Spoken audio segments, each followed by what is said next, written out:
Life is a dream, and the reality of it often seems to slip through our fingers. So much exists outside the myopic focus of our daily existences, in the past, present, and far future. But science fiction is brave enough to explore the mysteries and dark regions of humanity's nature. In this show, we are going to ride along with the visions of some great authors in the form of dramatic short stories. Strap in, and don't get lost out there.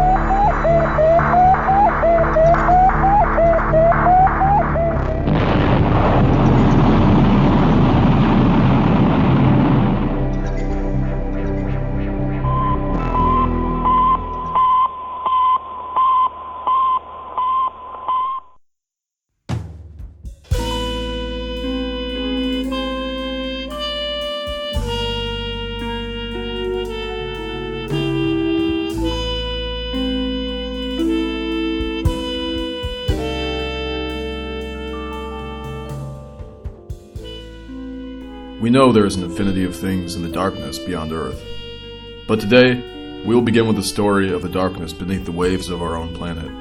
But be careful. Some things are too terrible to even imagine.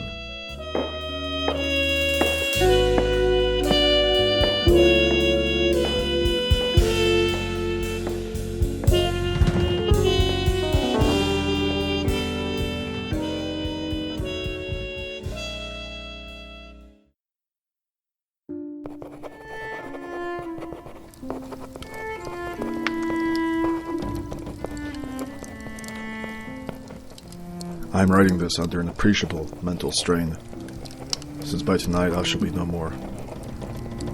Penniless, and at the end of my supply of the drug which alone makes life endurable, I can bear the torture no longer, and shall cast myself from this garret window into the squalid street below. Do not think from my slavery to morphine that I am a weakling or degenerate. When you have read these hastily scrawled pages, you may guess, though never fully realize why it is, that I must have forgetfulness or death. It was in one of the most open and least frequented parts of the broad Pacific the packet of which I was supercargo fell victim to the German sea raider. The Great War was then at its very beginning, and the ocean forces of the Hun had not completely sunk to their later degradation, so that our vessel was made a legitimate prize, whilst we of her crew were treated with all the fairness and consideration due to us as naval prisoners. So liberal, indeed, was the discipline of our captors that 5 days after we were taken, I managed to escape, alone, in a small boat, with water and provisions for a good length of time. When I finally found myself adrift and free, I had but little idea of my surroundings. Never a competent navigator, I could only guess vaguely, by the sun and stars, that I was somewhat south of the equator.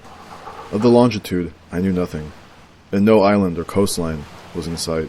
The weather kept fair, and for uncounted days I drifted aimlessly beneath the scorching sun, waiting either for some passing ship or to be cast on the shores of some habitable island.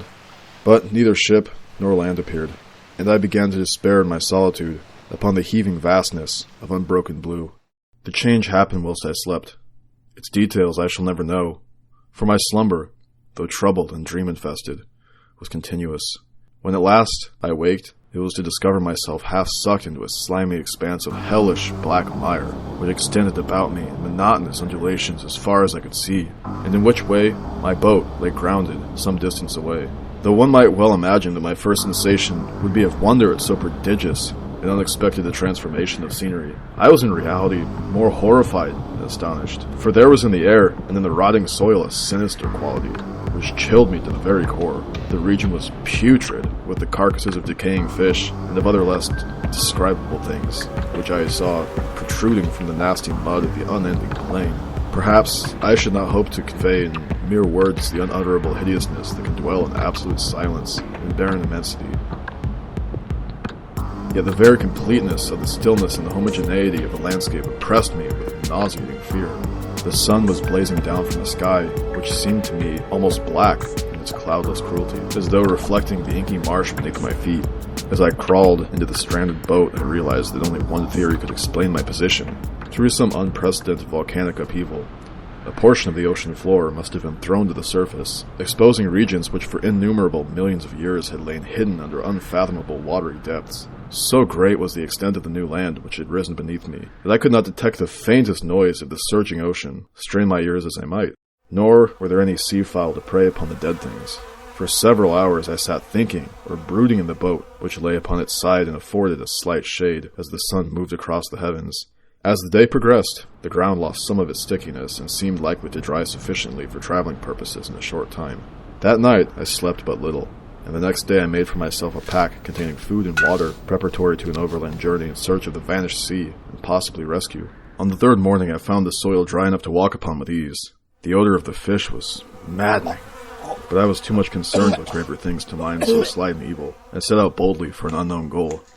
All day, I forged steadily westward, guided by a faraway hummock which rose higher than any other elevation on the rolling desert.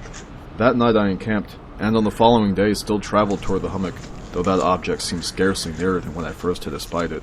By the fourth evening, I attained the base of the mound, which turned out to be much higher than it had appeared from a distance, an intervening valley setting it out in sharper relief from the general surface.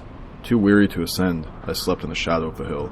I know not why my dreams were so wild that night, but ere the waning and fantastically vivid moon had risen far above the eastern plain, I was awake in a cold perspiration, determined to sleep no more. Such visions as I had experienced were too much for me to endure again, and in the glow of the moon I saw how unwise I had been to travel by day.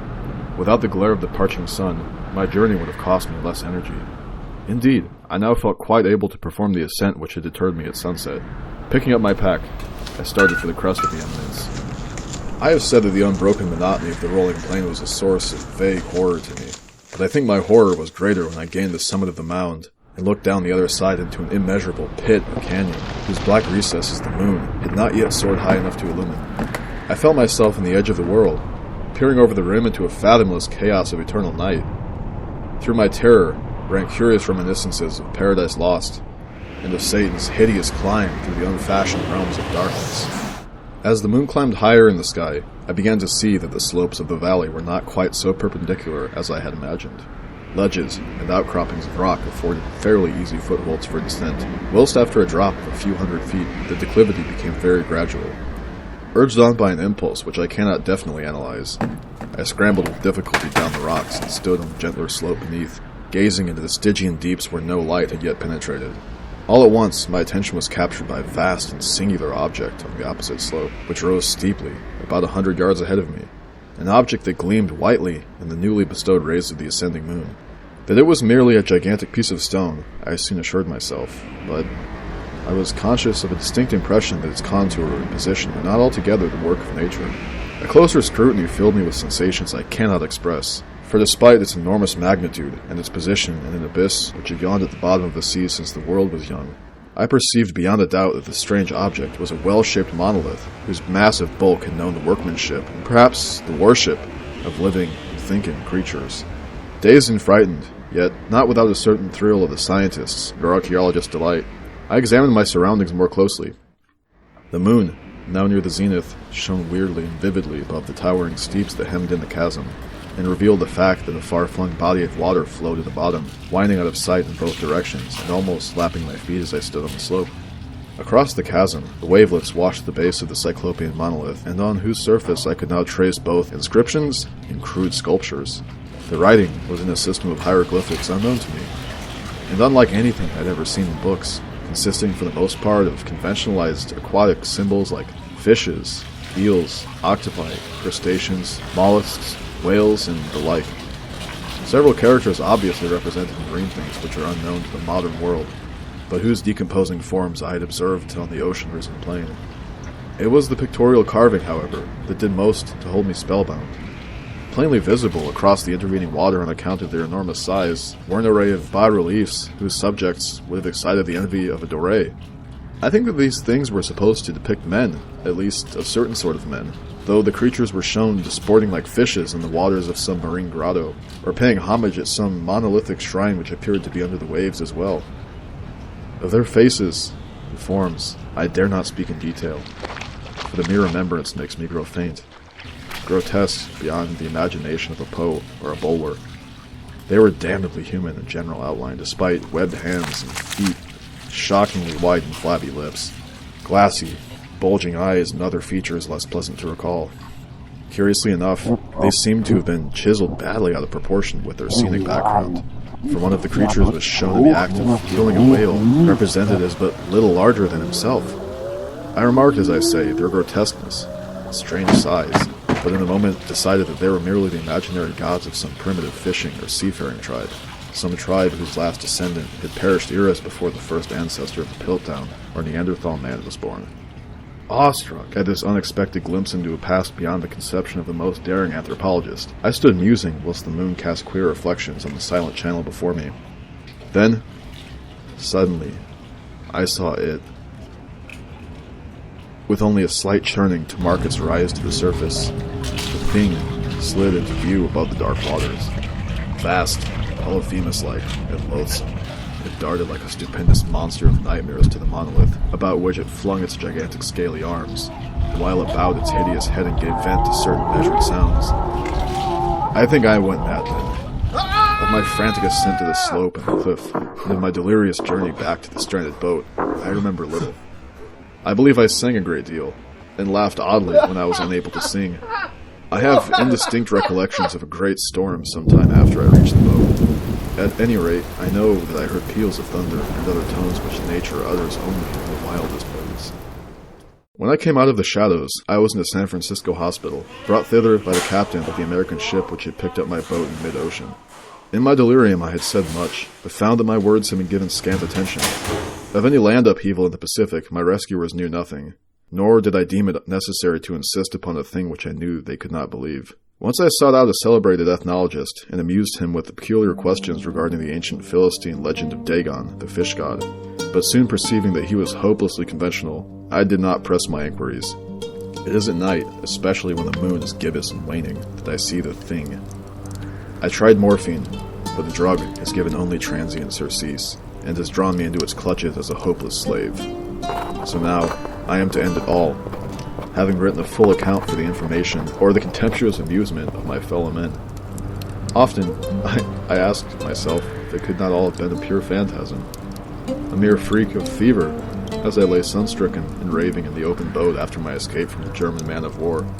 This I ask myself, but ever does there come before me a hideously vivid vision in reply. I cannot think of the deep sea without shuddering at the nameless things that may at this very moment be crawling and floundering on its slimy bed, worshipping their ancient stone idols and carving their own detestable likenesses on submarine obelisks of water-soaked granite. I dream of a day when they may rise above the billows to drag down in their reeking talons the remnants of puny, war-exhausted mankind. Of a day when the land shall sink, and the dark ocean floor shall ascend amidst universal pandemonium. The end is near. I hear a noise against the door, as of some immense slippery body lumbering against it. It shall not find me. God, that hand! The window. The window!